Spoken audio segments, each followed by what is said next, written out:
Ustaz Somad sudah meninggal.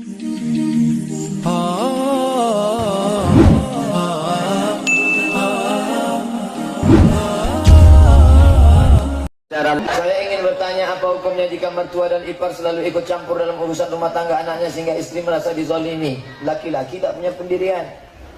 Itu kan kepala rumah. Di rumah itu kau yang punya kendali. Ini saya. Kalian jangan masuk. Tulis situ. Kapur barus ajaib. Jangan masuk. Kau punya kendali dalam. Ini kenapa dia tak punya kendali? Laki-laki kok lembek. Laki-laki itu be a man.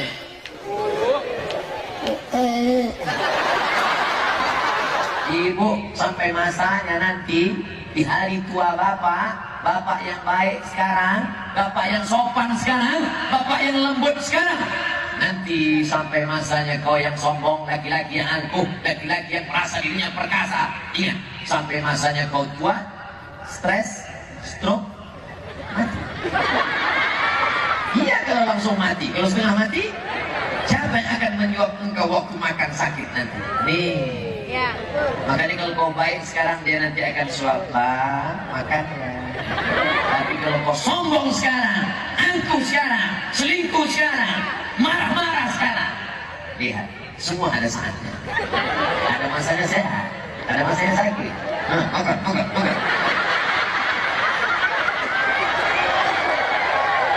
Oleh sebab itu ini mesti kau jaga. Kadang laki-laki sama perempuan, dia punya istri, punya sahabat, punya kawan, pergi ke tempat kafe minum, pesan minuman. Halo, Jus. Begitu datang minuman tumpah, yang menumpahkan temannya. Tenang bro, kita pesan satu lagi. Oke. Coba kalau istrinya yang menumpahkan, kemana aja ngantar itu? Kira-kira nanti kalau kau sampai tua tidak lagi bisa menyuap, tanganmu menggeletar, apakah temanmu itu yang akan datang? Tidak. Mereka sudah menjawab, tidak. Mereka yang akan menyuapkan ke mulutmu. Makanya aku sudah tidak tahan lagi. Sabar bang, gua cuma lagi selesai. Oleh sebab itu baik, Nabi Muhammad SAW pulang, dia ketuk pintu, Assalamualaikum Sayyidatuna Aisyah, tidak membukakan pintu. Assalamualaikum Aisyah, tidak membuka pintu. Assalam, 3 kali salam. Jika sta'dana ahadukum salasan, kalau kamu sudah minta izin salam 3 kali tidak dibukakan pintu, maka jangan ketuk lagi, mengganggu orang. Itu berlaku juga untuk miss call. Kalau udah 3 kali miss call nggak diangkat, jangan miss call. Ini sudah berapa kali miss call? Apa perlu saya tunjuk? 3 kali. Di mana Nabi tidur? Nabi tidur di depan. Keesokan harinya terbangun Sayyidatuna Aisyah, dia lihat betapa lelahnya, dia buka pintu, maafkan aku baginda, maafkan aku ya Rasulullah. Kata Nabi, tidak apa-apa. Begitu lembutnya hati sesama manusia, menghormati. Kira-kira yang ngaku umat Nabi Muhammad sekarang gimana? Memang dia gak marah, tapi yang selfie itu hilang. Begitu pintu dibuka langsung, 100. Jangan. Saking lembutnya Nabi Muhammad SAW, dia tidak pernah memanggil nama Aisyah. Tidak, dia hindari manggil nama. Lalu apa dia panggil? Panggilan kesenangan, kesukaan, pujian. Ya Humairah, wahai engkau yang kulitnya kalau kena cahaya matahari putih kemerah-merahan.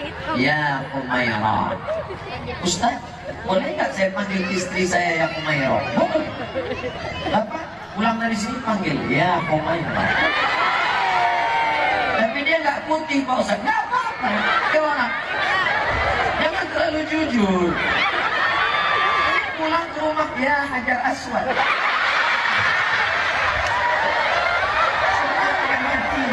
Hukum seorang istri minta kepada suaminya imam sholat, tapi suami tak mau. Nah, ini laki Fir'aun ini.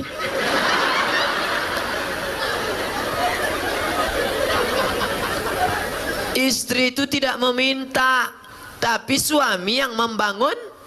Kan suami mengambil air, diperciknya ke wajah ibu. Bangun. Nah, itu kalau anak udah 3. Kalau waktu masih pengantin baru kemarin, wake up my darling, wake up my honey.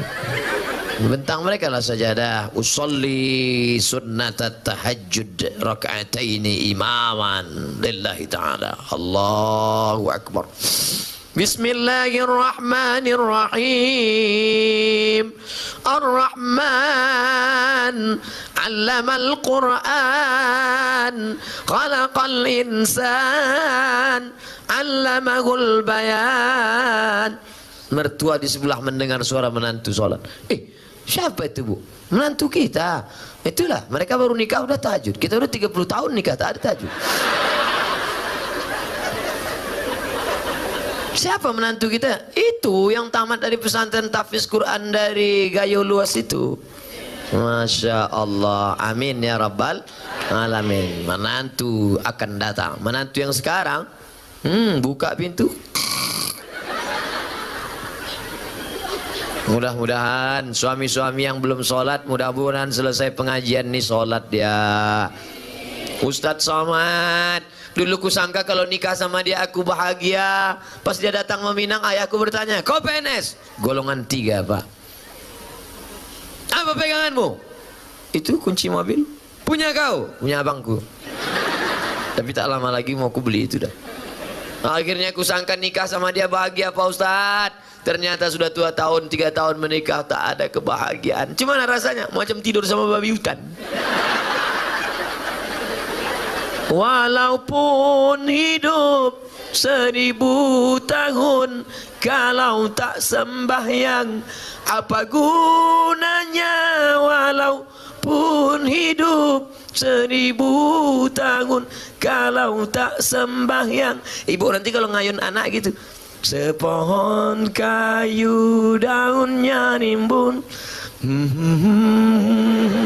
serta buahnya, walaupun hidup 1000. Kata laki, kau nyindir aku ya? Pokoknya laki tak sembahyang, laki hantu. Makanya sebelum anak itu menikah dites dulu. Ustadz, anak saya ini dokter, orangnya lembut, baik, jilbabnya panjang, sholat nggak tinggal. Saya takut menantu saya tak sholat. Gimana cara ngetesnya Pak Ustadz? Kata jamaah, menantu ibu itu mana orangnya? Ini Pak Ustadz. Ajak dia jumpa di rumah makan jam 12 besok hari Jumat. Calon mantu, ya bisa kita jumpa jam 12 besok hari Jumat. Mohon maaf ibu calon mertua, siapapun yang mengajak kalau hari Jumat aku mau sholat Jumat, terimalah dia. Tapi kalau kata dia oke, jangan terima. Tapi soal ini tak bisa dipakai lagi karena sudah bocor. Nanti ku kasih soal lain.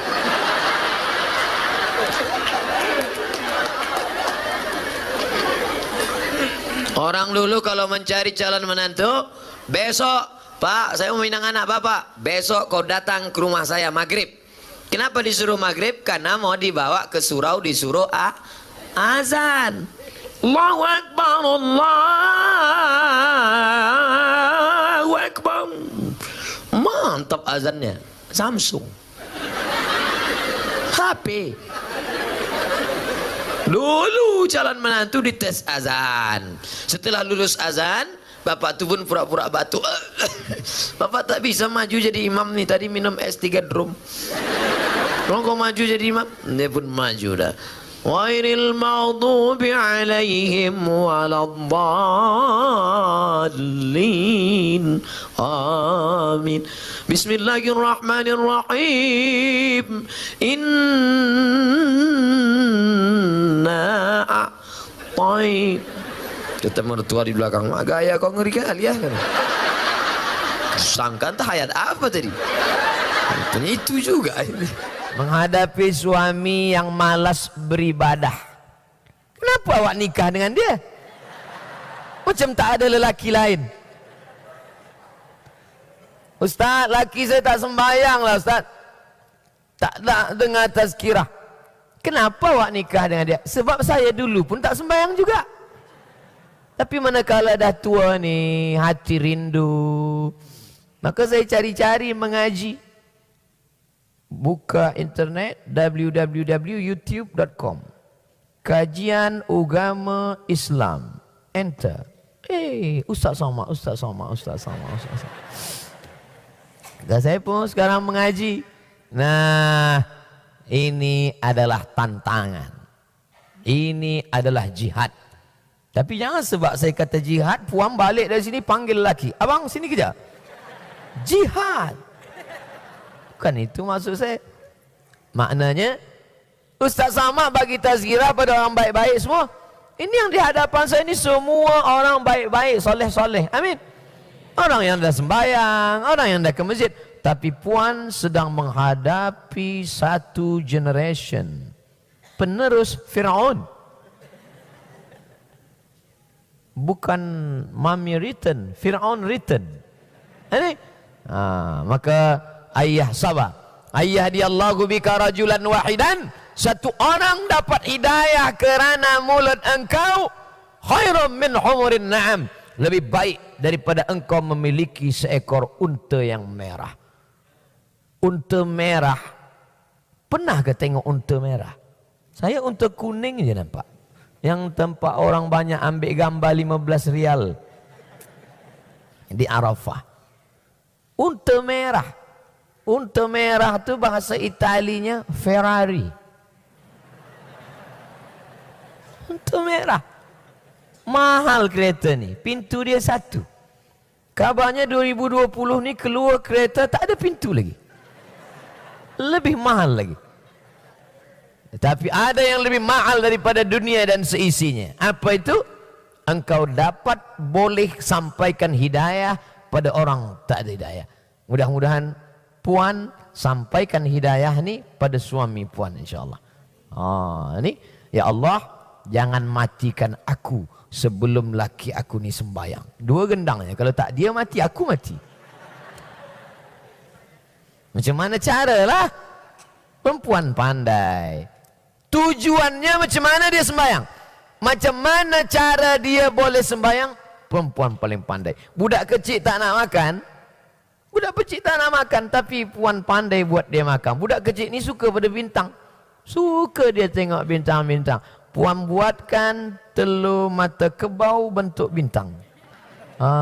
Nak makan bintang? Makan bintang. Pandai. Puan paling pandai menyentuh hati lelaki. Sentuh dia tepat di hatinya, dia akan jadi milikmu untuk selamanya.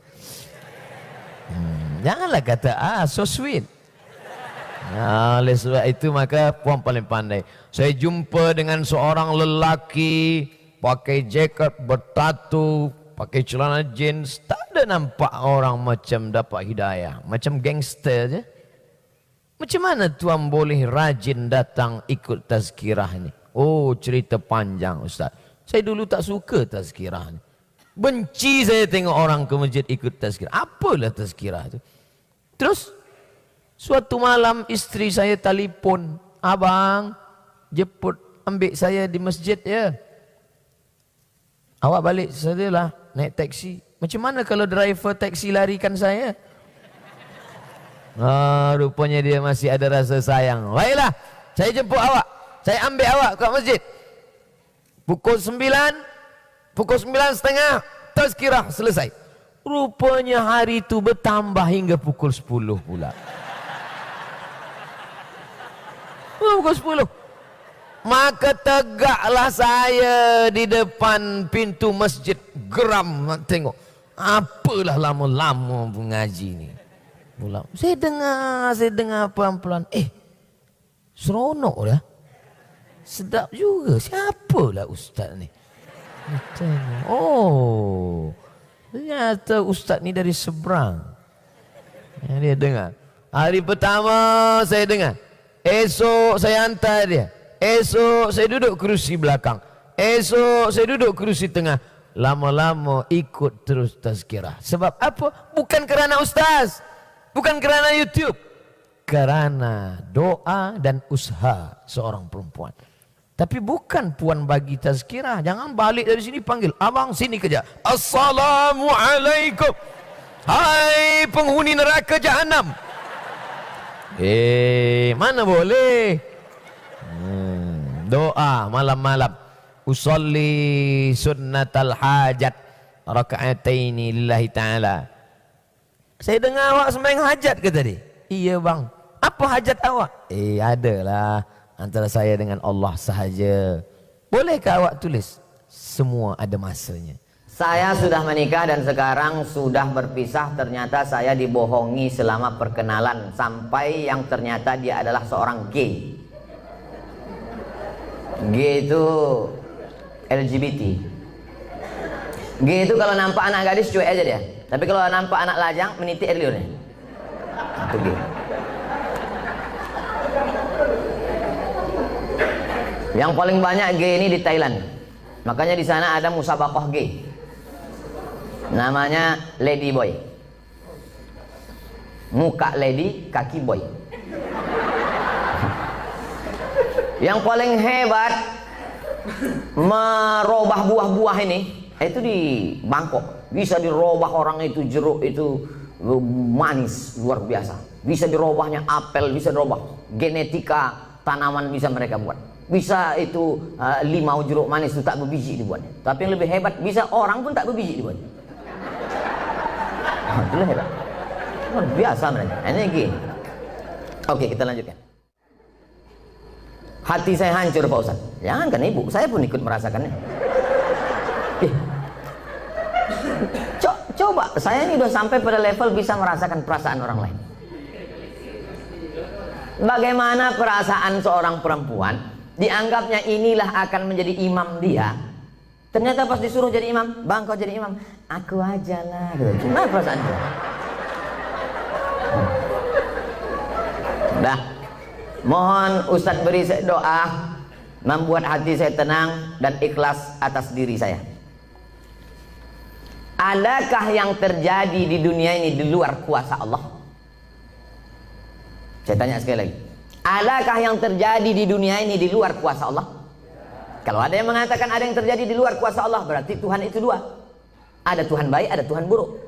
Berarti dunia ini tak pernah aman, karena Tuhan baik sama Tuhan buruk ini berkelahi. Lau kana fihi ma'alihatun illallah la fasadata. Seandainya di langit dan di bumi ini ada Tuhan selain Allah, maka sudah lama dunia ini hancur. Oleh sebab itu segala sesuatu terjadi atas kehendak dan kuasa Allah. Langkah, rezeki, pertemuan, maut, kuasa Allah. Itu maka kaca spion itu kecil dibuat. Kaca depan itu besar. Supaya apa? Supaya kita lebih banyak melihat ke depan daripada melihat ke belakang. Ada mobil yang kaca spionnya sebesar kaca depan? Tak ada. Masa lalu itu tengok sekali-sekali aja. Tengok, habis. Kita lebih banyak menatap masa depan. Begitu banyak masa depan di depannya. Yang senyum tak pula bisa nampak mana yang senyum mana yang tidak. Itu sedapnya ceramah musim corona nih. Oleh sebab itu Bapak Ibu yang dimuliakan Allah Subhanahu wa taala, yakinkan bahwa ini adalah sudah selesai, tatap masa depan, maka kita berharap, tidak ada tempat berharap kecuali kepada Allah. Kalau kita emosi, marah-marah, ngamuk-ngamuk, itu meledak-ledak. Marah itu apa definisi marah? Definisi marah itu adalah darah dalam jantung yang mendidih, menggelegak ke atas, mengamuk, mata memerah, bawaan emosi. Tapi kalau dia ditahan, kita tidak marah, muncul sedih. Kalau diluapkan, marah. Kalau tak dilepaskan, sedih. Maka tidak ada yang bisa menghilangkan marah dan sedih kecuali ridha menerima takdir ketetapan Allah Subhanahu wa taala. Itu bagian dari takdir Allah. Karena ibu kan sudah usaha dulu, sudah kenal dengan baik, ditengok badannya gagah berotot, kumis melintang. Kan belakangan baru tahu dia melambai. Artinya sudah usaha. Oleh sebab itu ini sudah di luar dari kemampuan kita sebagai manusia. Maka kita yakin bahwa ada Allah yang mengatur kehidupan. Ada Allah yang mengatur pertemuan. Ada Allah yang mengatur itu semua. Maka banyakkan ibadah. Apa kata Allah dalam Al-Quran? Falya'budu rabba hadzal bait. Banyak-banyaklah kau beribadah kepada Allah. Kalau kau banyak beribadah kepada Allah, at'amahum min ju'. Kalau kau lapar dikasihnya kau makan. Wa amanahum min khauf. Kalau kau cemas dihilangkannya rasa cemas dari dalam hatimu. Kemarin pernah ngisi acara di Mandala. Ustadz kemarin ngisi acara di Mandala. Minta doa agar dapat keturunan Pak Ustadz. La tuqra'u fi amrin asirin. kalau surat ini dibacakan pada perkara yang sulit, sulit nikah, sulit anak, sulit rezeki, illa yassarahullah, maka Allah memudahkan. Baca surat Yasin. Begitu dalam tafsir Ibnu Katsir. Ibu, bapak yang menikah belum punya anak, baca surat Yasin. Yasin wal Qur'anil Hakim innaka laminal mursalin. Selesai itu baru baca, ya Allah, berkat bacaan surat Yasin ini mudahkanlah. Tapi ada pula anak muda ini datang ke saya, Ustaz Somad, udah 40 tahun saya belum punya anak. Kenapa gitu? Belum nikah. Nikahlah. Baca surat Yasin juga. Dulu waktu Ustaz pernah mengisi ceramah di Mandala, saya minta doa agar dapat keturunan. Ya, kita doakan. Alhamdulillah Pak Ustaz, setelah itu istri saya positif. Alhamdulillah. Kita yang takut positif itu kalau razia narkoba. Kalau positif hamil, kalau udah nikah, alhamdulillah. Belum nikah, na'udzubillah. Sekali lagi mohon doanya Pak Ustaz. Minta doa sekali lagi agar saya dapat keturunan yang soleh dan soleha. Baca surat Ali Imran ayat 35, 36, 37. Mau tidur malam sama habis subuh. Surat Ali Imran 35, 36, 37. Ayat itu bercerita tentang perempuan solehah, namanya Hannah.